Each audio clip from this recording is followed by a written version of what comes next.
Hello everyone, welcome to a one-of-a-kind podcast event. It's not Between Two Cranes, it's one that I'm going to do on my own with Ashling Boyd. Super excited to have you here. Thank you, Gabe. This is not the first time we've met. We've met actually probably, a month, 2 months ago? Yeah, virtually, yeah, but first time in person. Yes, first time in person was about an hour ago. And I remember our CEO and co-founder, Scott Switzer, called me one day and he was like, Gabe. I'm like, yes, Scott, what could this be? Many different things this could be, but what? He's like, I found somebody, you have to talk to her. I was like, okay, well, he's like, I know we're not hiring in these positions right now, but you got to talk to this person. Her story is amazing. She's so passionate and everything else. And have to say that he was not wrong when I first met you. It was, I think we talked, the two of us, for like an hour. Yeah. I think it was just me and you. He's like, I don't want to be there. He's like, you guys just have to connect. I think he jumped off the line. Yeah, I remember that. Yeah, and me and you connected. We chatted about your life and about Salus and about vision and about everything else. And yeah, it's exciting to get to know you then, and more exciting to have you here now, and to continue the relationship that we have together, not just with me, but the rest of Salus. You're connected with so many people. But enough about me talking. I'd like to switch this over to chatting, to allowing you to take the floor. And one of the things I want to talk to you about is how did you end up here where you are today in the health and safety light? Like, I know what's happened with you, but tell the listeners about your experience. What pivoted, what changed your way of looking at health and safety from something you were doing as a job to a little bit more deep? Yeah, it's definitely a very unique story when I start telling people. So I've been in sales for 10 plus years now, which is crazy to think about that. But in 2013, I started working for an industrial distribution company. And so we sold 250,000 products, and one of the biggest categories was safety. Not thinking much of it. So I was selling a lot of safety products. And I had relocated from Toronto to Calgary, officially started my job in Calgary, January 2015. And I was brand new to the city. I came from a family that was very charitable. So I was like, I'll join sports teams to meet friends, but I also want to kind of contribute to the community, given it's a new city that I now live in. So the organization I worked at was a national sponsor of a not-for-profit called Threads of Life, who helps families impacted by workplace fatality, life-altering disease, or injury. And I just said, I'll participate and be kind of representative of the company at the time. And that was in May of 2016. So it was an annual walk called Steps for Life. They were raising awareness and elevating the conversation about workplace safety. And at those walks, there was a family member that would talk about their story. So the first year, I learned of a daughter who had a workplace injury. And then the second year, I learned of a mother who had lost her husband when she was 6 months pregnant.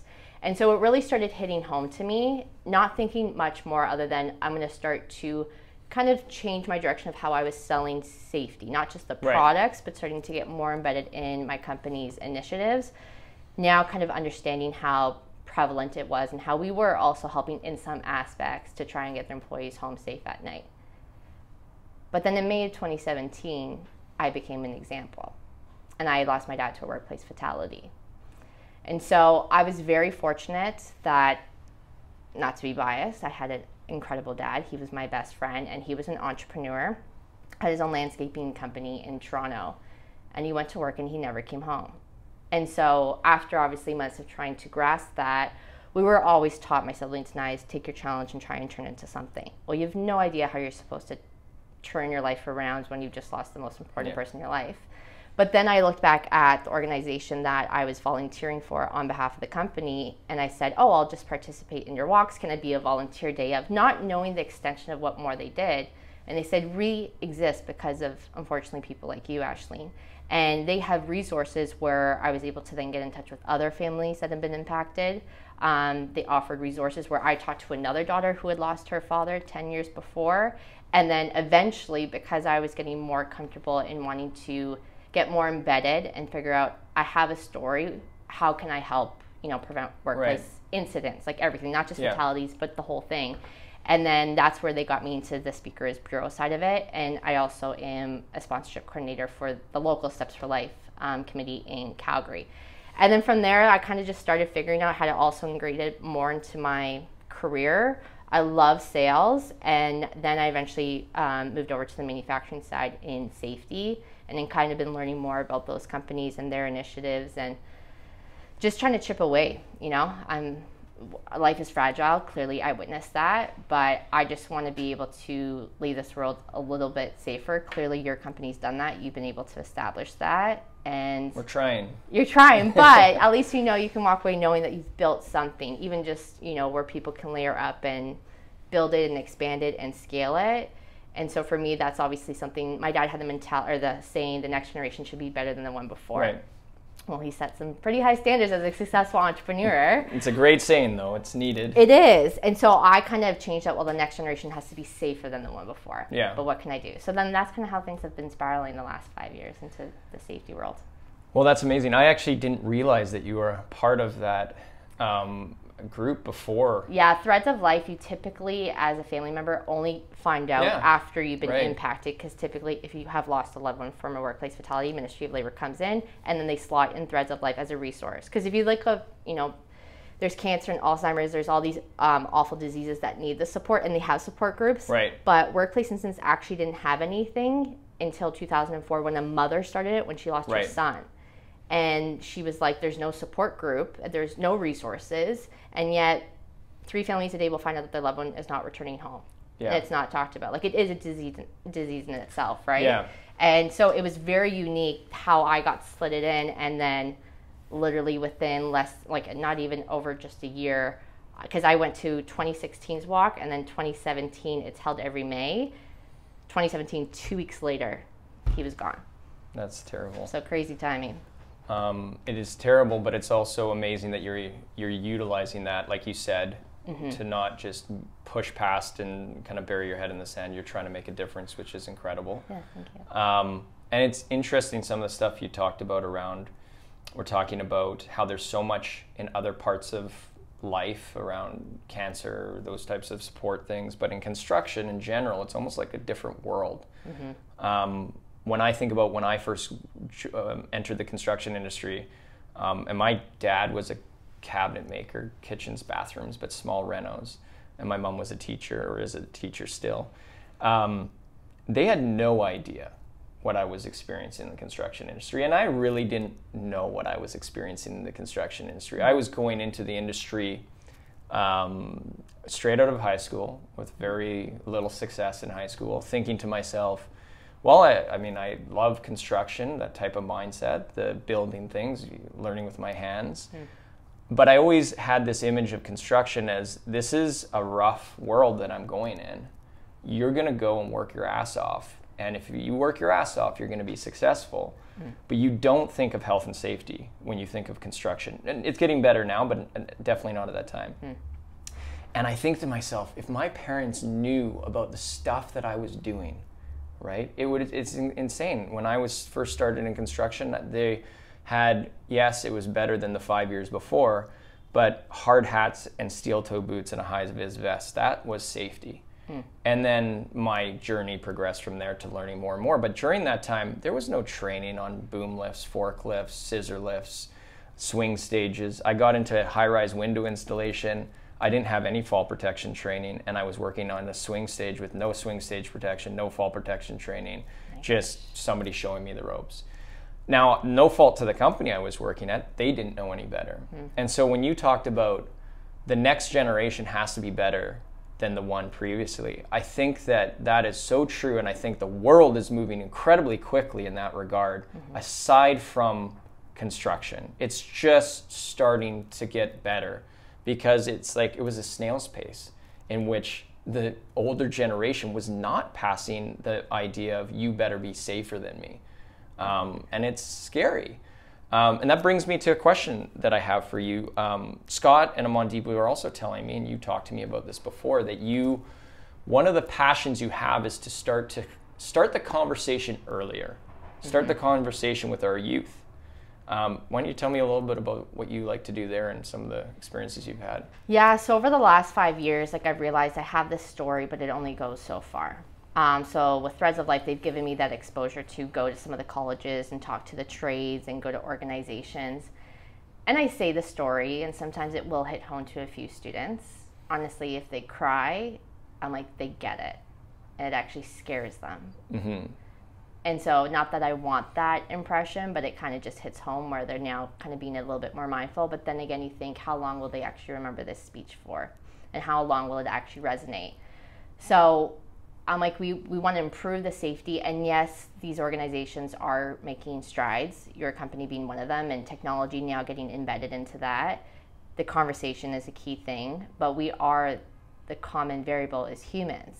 And so even when you just remove safety and you just think of yourself as a human itself, and you think about when you're coming to this world, I mean, my parents were all about, have good mannerisms, be respectful. My dad was a big believer, you got the first 3 years of a child's life. You don't have the respect by 3, then you've lost them. And I'm like, why don't we treat safety in the same aspect? Even though it's so difficult, and we talk about, the common safety as a child, before you cross the street, you look, right and left. You put your safety belt on, or your, seat belt on, you wear your helmet, riding your bike. So you do start to get embedded more of those safety, but not when it comes to the work. And it's hard because they don't enter the workforce until they're, 15, 18. But that's kind of been the biggest niche that I'm finding, that we got to start with them young, because eventually it will start to ripple, and then hopefully in 20, 30 years, we're going to be in a better position. But you did touch on, the construction industry, the industrial industry as a whole is an aging industry. Yeah. Right? And nowadays, like you say, things are moving fast from the technology aspect, which is what your company... Faster, yes, much faster. But yes, faster. So it'd be cool if even like something like that was introduced to kids, but at the same time, we are the common variable. So I don't have an answer to that. Like, the biggest thing I'm doing right now is just trying to actually, share my story, maybe get more embedded into the co-op programs with high school. But I want to kind of, get into the elementary schools and figure out, is there a way to do more on the curriculum side? I'm not too sure, rather than waiting for the child to be, or the student to be interested in trades, and then they start to learn about health and safety. Right? Well, if it even happens at that time. When they become interested in health and safety, when they go to trade school, are they really learning safety? And I think it's a great direction that you're starting to go. And I've spoken a few times about this, especially within Salus, and we tend to forget about the human aspect that we're dealing with. Safety turns into, especially in the workplace, a checkbox that you check in order to accomplish why your company exists, which is plumbing, electrical, whatever your trade is. And we expect human beings to flip a switch when they enter a workplace and all of a sudden become safe. And it reminds me of a situation that we had where there was an incident in British Columbia a few months ago where unfortunately some workers died, and it was from working at heights. And we did a all hands meeting, is what we refer to when we get our whole team together to review something on a quarterly basis. But we did this one just for this, just to discuss what was happening. And I remember somebody from our team saying, I just don't understand how somebody could be working at heights 20, 30 floors up without fall protection. I just can't wrap my head around it. And I remember saying to them, I said, that makes sense that you don't understand, because you're terrified of heights. And everything you're going to do around heights is going to be automatically, your basic instinct is to, how do I eliminate this fear and get comfortable enough to do the job, which is going to result in a harness, which is going to result in probably staying away from the edge at all costs. Yeah. But the reality is that it's not that kills. What kills is complacency. And complacency is created when you stop fearing heights. And that happened. I used to be scared of heights, scared to death. And then I ended up not being scared of heights because I did the same thing over and over. And the amount of times that I was wearing a harness on the edge of the building where I realized that I was strapped to myself because I've gone back and forth so many times to get the same thing or whatever it may be. And then the factor that I wasn't factoring in is heights anymore and that fear. And so they started to get it a little bit better. But then I said, well, let's take a real life example. Let's take driving vehicles. Take a 20-year-old person, find somebody on the planet that has never seen a car before, and put them in a vehicle on a highway when it's raining, going 100 kilometers an hour, where a semi-truck and you are going in opposite directions and there's a 4-inch painted yellow line, and see if that is terrifying and scary, and then mix in, well, you don't have two hands on the wheel because you've been driving for 20 years. Mm-hmm. You're playing with your radio. You're eating a sandwich. You're doing all these different things. Yeah. And then that starts to make sense to people. It's like, well, how many people die or have injuries from car accidents? Thousands and millions a year. Yeah. Right? And so the mindset is, how do we acknowledge this human aspect when we enter the workforce? And health and safety, in my opinion, is trying to tackle that, and they're trying to do it by using health and safety programs and forms and documents and communication and culture to break up the complacency, to stop and think. The problem is a lot of people don't understand, the end user, the end person, the people we're trying to protect, the worker, is a lot of the times disconnected from that. Mm-hmm. There's an office and a field, and there's such a bridge there because the office is building compliance, safety to protect the business, and that becomes the focus when really the core of this is to protect the worker. Yeah. But I could go on and on and on and on about that, but I know we talked earlier today, and I'd love to hear your thoughts on kind of some of this stuff and where you think we need to go as an industry, or your movement that you're kind of... Yeah, it's complex. There's a lot of work to be done, like even though there's already been so much work. And I think it's just the little things that I think it's habits, little habits is what they always say, and you build on it. So for myself, I share my story. I'm trying to network and collaborate with organizations, give back. But even one thing I do is, if I'm driving in a neighborhood and I see someone with no harness on the roof, I'm calling OH&S anonymously. Yeah. And I've been doing that. And I'm like, I can't do it all, but if I can at least, I see something, it's anonymous, they're not going to find out that it's me. Yeah. Maybe that will put some fear in that person, or of course, penalize them. And I'm not saying that we should go the direction where we're just penalizing everyone who's at fault, because that also is hindering the industry too. I come from a trades family. My dad had his landscaping company. Yeah. My brother has a construction engineer. My fiance is a plumber. Yeah. I apparently just like to attract the trades, and so my anxiety is through the roof. But yes, I can imagine. But even like my fiance, he's beyond safety, more so because he knows what's my anxiety that's built up. But he will tell me some of the stuff that still happens on the site, and he was like, you don't perform or you don't do your job, you don't get paid. And there's still so many people that cut corners, and there's still that fear factor of it. Even though they say if something is, if you don't feel right, if you don't feel safe, speak up, but they're still not speaking up because people don't want to lose their job. It's a stigma. It's still a stressful, a culture and environment. It's even more competitive in order, standard of living. There's so many different factors involved that people are like, I just need to put food on the table and I have to get this job done in order to get paid. And so, to answer that question, I've been reading up on all these psychology of safeties who have done studies, and they're like, rather than penalizing, which there's certain fines that need to be in place. Yeah, of course. But it's more incentivizing. There's one construction company in Alberta that actually, if an employee is going above and beyond, they incentivize them with a bonus. And I'm not saying, again, it should all be driven financially, but that is actually helping them become more safe. And they have been, rated for the top safety construction company in this certain part of Alberta. So I feel like we need to get more creative to improve it, but it's a lot of custom too. So to answer that question, it'll be little things that we need to do moving forward, just like something like myself. I'm just a normal civilian driving down the street. You're making a difference already though. And I think it's just people having that awareness, because some people didn't even know. I actually will post it on Instagram, the number that you can call. And I've had a few friends who are like, I had no idea I could do this, even as an anonymous person. So it's the education piece, right? I only know a sliver, and I'm starting to learn more and more of all these other resources that we can leverage, these technology applications too. So we kind of just need to build on that, but it starts with the education and awareness piece. Yeah, that's interesting when you talk about how do we provoke change. Because when I saw the industry change, it wasn't from all of a sudden the business that I was running at the time. All of a sudden I had this moment where I'm like, we need to be safer. I didn't know what I didn't know. And what really changed it was the general contractors we worked for, who were starting to get hit really hard from the government, saying that you're liable for everything your subtrades do. And even if they have something happen, doesn't matter if they're covered under WorkSafe, you're going to get hit too.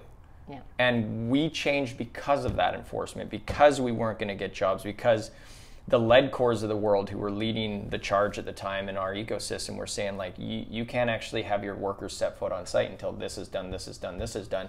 And for us, it turned into a checkbox until I actually had an incident on site where somebody almost died, and I realized the kind of severity, gravity of it, and also started to switch my paradigm around how I understood health and safety. It's not a checkbox. It's something you have to build into the culture of your business that interconnects with quality, with your day-to-day tasks. You can marry the two together.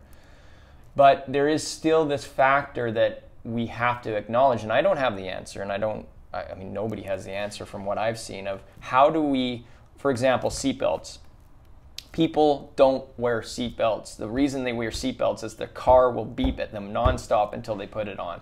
Or they're going to get a ticket. Or they're like, that's why these things exist. So if everyone wore seatbelts, we wouldn't have tickets anymore, right? So are we really human beings that are learning from things around us? Or is it our human instinct to have horrible experiences around us and then just create complacency around it so that we can progress? And part of that is health and safety. Like I know people that have been seriously injured in construction, but I can tell you that when I go home and put Christmas lights on my roof, I'm not wearing a harness, right? And it's just this thing that, like, we got to figure out. And there might not be a perfect answer, but there is progression. And I think that's what we need to focus on. One step at a time, getting better, allowing to creating that culture for communication, change, and a safer space to do it in. Yeah, it's the human behavior, but I think it's also, we need to simplify it and somewhat make it not so terrifying and like fun. And like you said, like, you know, just putting your Christmas lights on, like, it is a lot more effort, you know, and then like having that on hand in your garage, going out and getting the harness for a simple task like that. But again, we just, it's all these little mishaps, right? Like, I think there's definitely situations maybe I've even been in, maybe I could have also been in a severe, you know, but I just got lucky, right? And that's 100%. Just life too, like, that's going to happen as well. But like, to go back to what we're talking about youth, one thing I was thinking in terms of like adjustments, we also have to be very mindful of what is being portrayed out there. Because I talked to a safety professional who has a young child, or at least he's a teenager now, and she will not let him work in the food, beverage, or like a grocery store, because she had witnessed fatality, and she's a health and safety, and she knows their regulations are not up to par in this certain province that she resides in, and is completely against the son. And it's just all this fear that I'm like, it's like he wants to, but the mother won't. But I get it because she's protecting him, and I just think how many other people are also kind of in a similar boat too, that are preventing their child because they've heard of these incidents, and then now these industries have like a bad rap as well, right? So kind of pulling those two together can overcomplicate it just because there was one awful workplace fatality that still some of these industries are not rectifying or not putting better, you know, codes or rules in place too, can actually hinder you from getting more, you know, talent and progressing further, right? So that was just one thing I wanted to touch on, because that is something that I have been learning more, which now these youth are looking elsewhere, you know. So that's interesting you say that, because I think of like what I said, talked about my father, my parents not knowing what I'm going through. I know a lot more, obviously, with my career and everything that I'm doing now. I wouldn't prevent my children from going to work in the industry, but you better believe that I'm going to know exactly what company and the health and safety program that they're working with. Because there is so much more, it's not just awareness, but involvement in what children are doing, also youth awareness of what is right and wrong. I attribute that to social media and stuff like that. The connected world is a lot better. And so that's interesting that you say that, because I think at some point the industry will have to evolve faster. Because you're going to have, right now it's a top-down enforcement. It's the government down and companies are pushing down to workers. But if we can shift that, where imagine a world where workers are coming into the industry, and we talked about this before, like right now the industry is not standardized in health and safety and where education is coming from. And I said, imagine an airline pilot that just goes to whatever airline, they have no training, and that's where they learn how to be a pilot. And then that pilot goes from that 20-person airline to Air Canada, and they're taking that standard with them. That's not reality. Same with nurses and doctors. There's a standard schooling program that everyone goes to. That doesn't exist in construction. You can get a high school worker that comes and goes to work for a 5-person company, or one that goes to work for a 500-person company, and their health and safety experiences can be completely different, but still working on the same job site.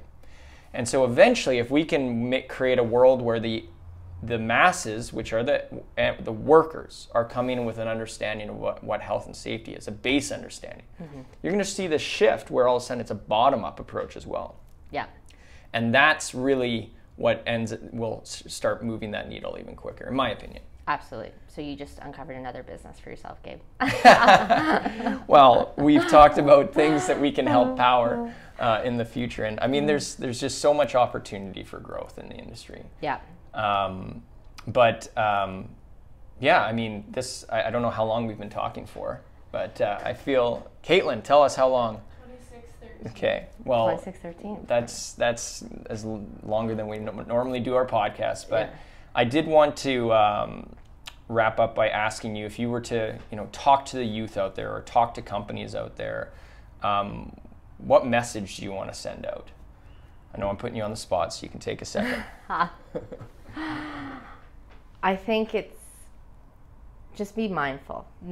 Be mindful, whatever job, whether you're a barista, a landscaper, a doctor, just learn and be mindful of the safety components of your job. And in the back of your mind, I know you want to show up and do your job 110% and do well for yourself, but if you're not returning home from your job, you've lost everything. And I think that's something we take for granted.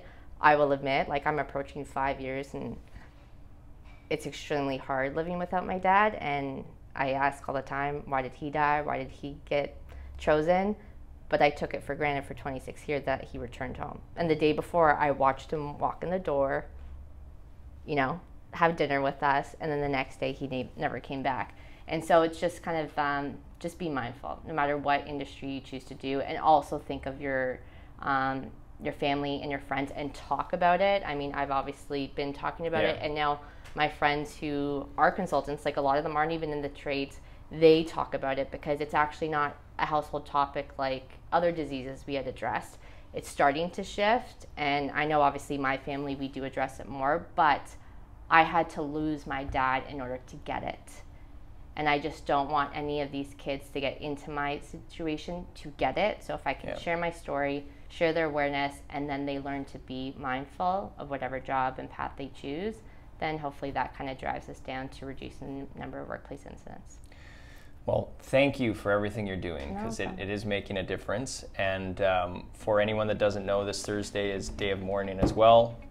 So if you want to get more connected to what the reality is out there, I suggest you spend some time looking into that, because it's a horrible thing that we need to stop that's happening. And it keeps happening over and over, so we got to get better. But thank you for your time. Thank you, Gabe. Appreciate you having me. And look forward to the next one, because I know there will be another one.